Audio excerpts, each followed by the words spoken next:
It was the evening of November 12, 1996. Delhi's Indira Gandhi International Airport was extremely busy, just like it was on any normal day. It was around 6:30 p.m. A plane was completely ready to take off from Delhi. It was Saudi Arabian Airlines Boeing 747, Flight 763.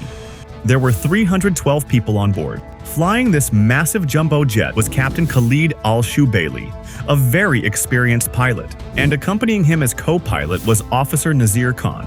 At 6:32 p.m., the Saudi plane took off from the Delhi runway and began climbing toward its destination. Now, look at the other side. At exactly the same time, while the Saudi plane was taking off from Delhi, another plane was approaching Delhi airport in the sky. This was Kazakhstan Airlines Ilyushin Il-76, Flight 1907. The plane was flying to Delhi from the city of Shymkent in Kazakhstan. There were 37 people on board. Pay close attention to the crew flying this Kazakhstan plane. Its commander, or captain, was Alexander Cherepanov. Sitting beside him was his co-pilot, First Officer Ermek Jangarov, and directly behind them was radio operator Igor Rep, whose job was to communicate with ATC. Now, understand the situation from here very carefully. The job of controlling air traffic in the sky is handled by ATC, or Air Traffic Control. That day, sitting inside the Delhi ATC tower was a very experienced controller, VK Duda. VK Duda sent a radio message to the Saudi plane.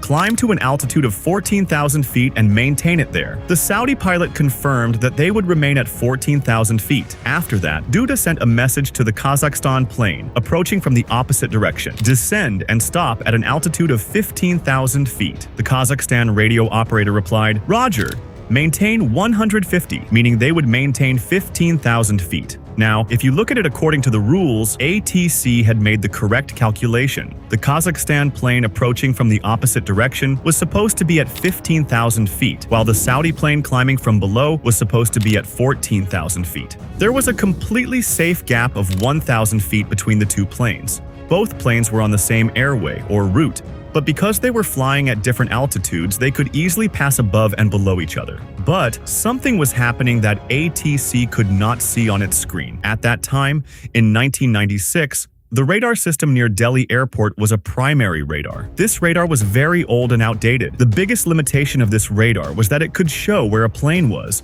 and which direction it was moving in, but it could not show the plane's altitude. That meant ATC controller Duda could only see 2 dots on his radar screen. To know how high the planes were flying, he was completely dependent on what the pilots told him. Whatever the pilots said over the radio, ATC had to trust it. And because of this, ATC had no idea what was actually happening inside the cockpit of the Kazakhstan plane. The Kazakhstan pilot's English was very poor. The radio operator inside their cockpit, Igor Rep, was the only one who knew some English. So the system worked like this. ATC would speak in English, Igor would listen to it, translate it into Russian, and tell the pilots. Then the pilots would speak in Russian, and Igor would translate their response into English and communicate it back to ATC. When ATC told them to maintain 15,000 feet, Igor told ATC that everything was fine and that they would maintain 15,000 feet. But inside the cockpit, for some reason, whether it was a language misunderstanding, turbulence, or a mistake while reading their instruments, the altimeter, the Kazakhstan plane did not remain at 15,000 feet. It slowly started descending, 14,800, 14,500, and before anyone realized it, the Kazakhstan plane had reached exactly 14,000 feet. Now the situation in the sky was this. The Saudi Boeing 747 was also at 14,000 feet and was moving forward at a speed of 10,000 kilometers per hour, while the massive Kazakhstan Il-76 had also reached exactly 14,000 feet. Both planes were on the same line, at the same altitude, flying directly toward each other at full speed. Down in Delhi, ATC controller VK Duda could see only that the 2 dots on his radar screen were getting closer to each other. But Duda believed that one plane was at 15,000 feet and the other was at 14,000 feet, so he thought they would easily pass each other. It was already 6:40 p.m.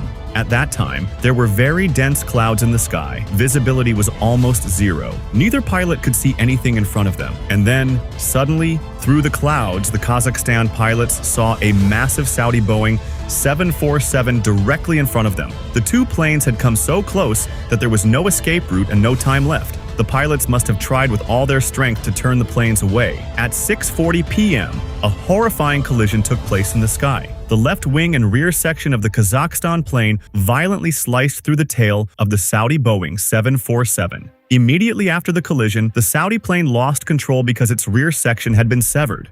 The plane began spinning, breaking apart in the air and falling straight down from 14,000 feet. The Kazakhstan plane also caught fire and began falling toward the ground like a giant fireball. Down below, in Haryana, people in a village called Charkhi Dadri were working in their fields that evening when they saw two massive fireballs falling from the sky toward the ground. As soon as the planes crashed into the ground, a huge explosion could be heard for several kilometers. Everywhere, there was nothing but wreckage and fire. Meanwhile, at Delhi ATC, VK Duda repeatedly called over the radio, "Saudi 763, Saudi 763, Kazakh 1907. Do you copy?" But from the other side, there was only a terrifying silence. A short while later, the pilot of a United States Air Force USAF plane flying through the sky reported to ATC over the radio that he had just seen two huge fireballs falling toward the ground through the clouds.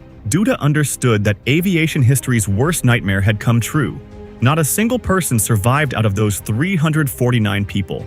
Now, when the entire incident was investigated, the world was shocked. Who was at fault? Was it the fault of the Kazakhstan pilots? Yes, they failed to maintain 15,000 feet, and their English was weak. But if you zoom out and look at the entire picture, you understand that this was not simply one pilot's mistake. It was a failure of the entire aviation system. Just think about it. If Delhi Airport had had a modern secondary radar instead of the old primary radar that day, ATC would have been able to see on the screen that the Kazakhstan plane was descending below 15,000 feet, and they could have immediately issued a warning over the radio. If the planes had been equipped with TCAS, Traffic Collision Avoidance System, at that time, which is installed on modern aircraft today, an alarm would have started sounding inside the cockpits before the collision. Pull up, or descend, descend. And the pilots could have changed their flight paths. If separate airways had been used for arriving and departing planes at that time, as they are today, the two planes would never have ended up directly facing each other on the same line. There was no single villain in this incident.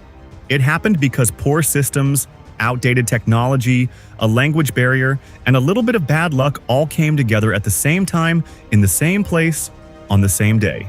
After this single accident, the entire aviation industry changed its systems.